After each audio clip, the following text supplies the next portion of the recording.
तो चलिए सीधा शुरू करते हैं। आज के इस विश्लेषण में हम जेडी स्मिथ के बेहद शानदार और गहरे उपन्यास व्हाइट टीथ की दुनिया में गोता लगाने वाले हैं। ये कोई आम कहानी नहीं है, ये बहुसांस्कृतिक लंदन की एक ऐसी जीवंत और कई परतों वाली खोज है जो दशकों तक फैली है।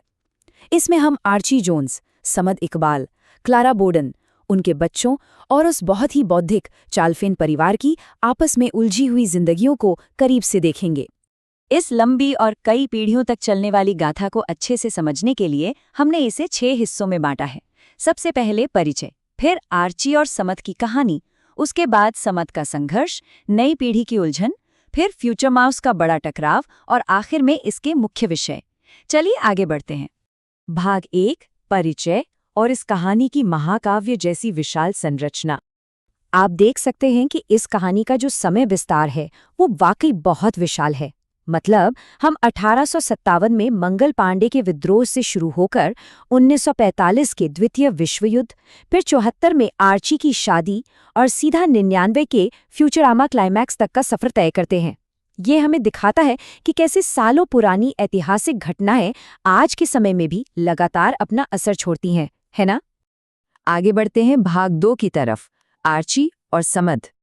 अब इन दोनों के बीच का जो दार्शनिक अंतर है वो बिल्कुल जमीन आसमान का है। एक तरफ हमारे पास आर्ची जोन्स है जो खुद कोई फैसला नहीं ले पाता, वो पूरी तरह से सिक्का उछालने पर निर्भर रहता है, यानी शुद्ध संयोग और भाग्य पर। और दूसरी तरफ है समद इकबाल, जो अपने पूर्वज मंगल पांडे के ख्यालों में ही खोया रहता है और अपनी ऐतिहासिक विरासत का भारी बोझ उठाए फिरता है। लेकिन कमाल की बात यह है कि इतना भारी सांस्कृतिक मतभेदों के बावजूद इन दोनों की दोस्ती बहुत ही गहरी होती है। यहीं पर द्वितीय विश्व युद्ध की एक बहुत ही अहम घटना सामने आती है।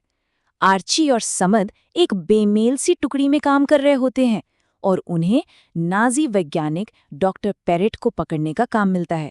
अब होता यह है कि पेरेट को मारने में आर्ची नैतिक रूप से बहुत हिचकिचाता है और ये बात समद को बुरी तरह परेशान कर देती है।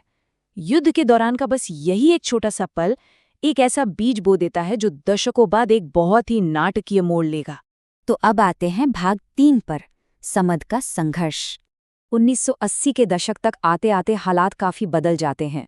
समद अपनी मुस्लिम आस्था और लंदन के एकदम खुले धर्मनिरपेक्ष प्रलोभनों के बीच बुरी तरह फंस जाता है। उसका अपराध बोध इतना गहरा हो जाता है कि उसे हर पल डर सताने लगता है कि कहीं उसके बच्चे अपनी विरासत ही ना भूल जाएं। इसी डर के चलते हताशा में वो एक बहुत ही बड़ा और भारी फैसला लेता है। वो अपने जुड़वा बेटों में से एक मागिद को पारंपरिक परवरिश के लिए वापस बांग्लादेश भेज देता है और मिल्लत लंदन में ही रह जाता है। सच कहूं तो उसका ये विनाशकारी फैसला इस परिवार को हमेशा के लिए तोड़ देता है। भाग 4, नई पीढ़ी की उलझन। चलिए देखते हैं बच्चों के साथ क्या होता है। आर्ची और क्लारा की जो बेटी है ईरी, वो अपनी पहचान को लेकर एक बहुत ही गहरी जद्दोजहद से गुजर रही होती है। वो अपनी जमैकाई जड़ों और अंग्रेजियत के बीच इस कदर फंसी हुई है कि खुद को बिल्कुल अलग थलग महसूस करती है।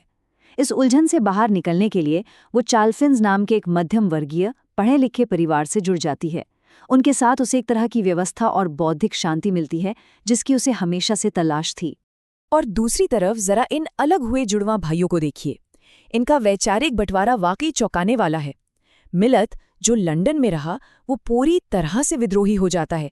पश्चिमी पॉप कल्चर और बाद में कट्टरपंथी इस्लाम की ओर आकर्षित होकर केविन नाम के एक समूह में शामिल हो जाता है। और इसके ठीक उलट मागिद, जिसे परंपरा सीखने बांग्लादेश भेजा गया था, वो विज्ञान और बुद्धिवाद को अपना लेता है। वो एक धर्मनिरपेक्ष तर्कवादी बनकर फ्यूचर माउस नाम के एक बहुत ही विवादास्पद जेनेटिक इंजीनियरिंग प्रोजेक्ट पर काम करने लगता है ना? एकदम उल्टा। अब हम पहुंचते हैं भाग 5 पर, फ्यूचर माउस का टकराव। यही सारी कहानियां आपस में टकराती हैं। साल है 99 और अलग अलग, बल्कि कह सकते हैं कि एकदम विरोधी विचारधारा वाले समूह एक ही जगह पर इकट्ठा होते हैं। कट्टरपंथी समूह केविन, पशु अधिकारों के लिए लड़ने वाले फेट और यहोवा के साक्षी, ये सभी अपने अपने कारणों से फ्यूचर माउस प्रोजेक्ट को बर्बाद करने की साजिश रच रहे होते हैं। इन बिल्कुल अलग अलग समूहों का एक साथ आना लंदन की उस जीवंत लेकिन बेहद सांस्कृतिक अराजकता को एकदम सटीक तरीके से हमारे सामने रखता है। और फिर आता है इस कहानी का सबसे चरम बिंदु। उस पूरी अफरा तफरी और अराजकता के बीच मिलित उसी डॉक्टर पेरेट को गोली मारने की कोशिश करता है और तभी अचानक आर्ची बीच में कूद पड़ता है और वो गोली खुद खा लेता है। जरा सोचिए, दशकों पहले जिस इंसान को आर्ची ने जिंदा छोड़ दिया था, आज उसी को बचाने के लिए उसका अचानक यूं सामने आ जाना, ये अनजाने में हुए संयोग और भाग्य का सबसे बड़ा प्रतीक बन जाता है। चलिए अब बढ़ते हैं अपने आखिरी खंड भाग 6 की ओर, इस पूरी कहानी के मुख्य विषय। अगर हम ध्यान दें तो ये जो मूल विषय हैं, यही इन किरदारों के उलझे हुए जीवन की असली खूबसूरती हैं। पहचान और बहुसंस्कृतिवाद हमें प्रवासियों के असली संघर्ष दिखाते हैं। विज्ञान बनाम आस्था का सीधा टकराव हमें फ्यूचर माउस प्रोजेक्ट में नजर आता है। इतिहास की प्रतिध्वनि ये साबित करती है कि हमारा अतीत हर हाल में हमारे आज को आकार देता है। परिवार और विकल्प हमें बताते हैं कि हमारे एक फैसले का असर पीढ़ियों तक कैसे चलता है। और सबसे अहम बात जो पूरी कहानी में छाई रहती है, संयोग बनाम भाग्य। तो कुल मिलाकर व्हाइट टीथ सिर्फ एक पारिवारिक कहानी भर नहीं है, बल्कि ये पहचान, हमारे इतिहास और इस बहुसांस्कृतिक लंदन की उलझी हुई खूबसूरती पर एक बहुत गहरा चिंतन है। अंत में ये विश्लेषण हमारे सामने एक बहुत ही अहम और गहरा सवाल छोड़ जाता है। किसी इंसान का जीवन उसके इतिहास से कितना तय होता है और उसमें कितने प्रतिशत हाथ सिर्फ और सिर्फ एक संयोग का होता है।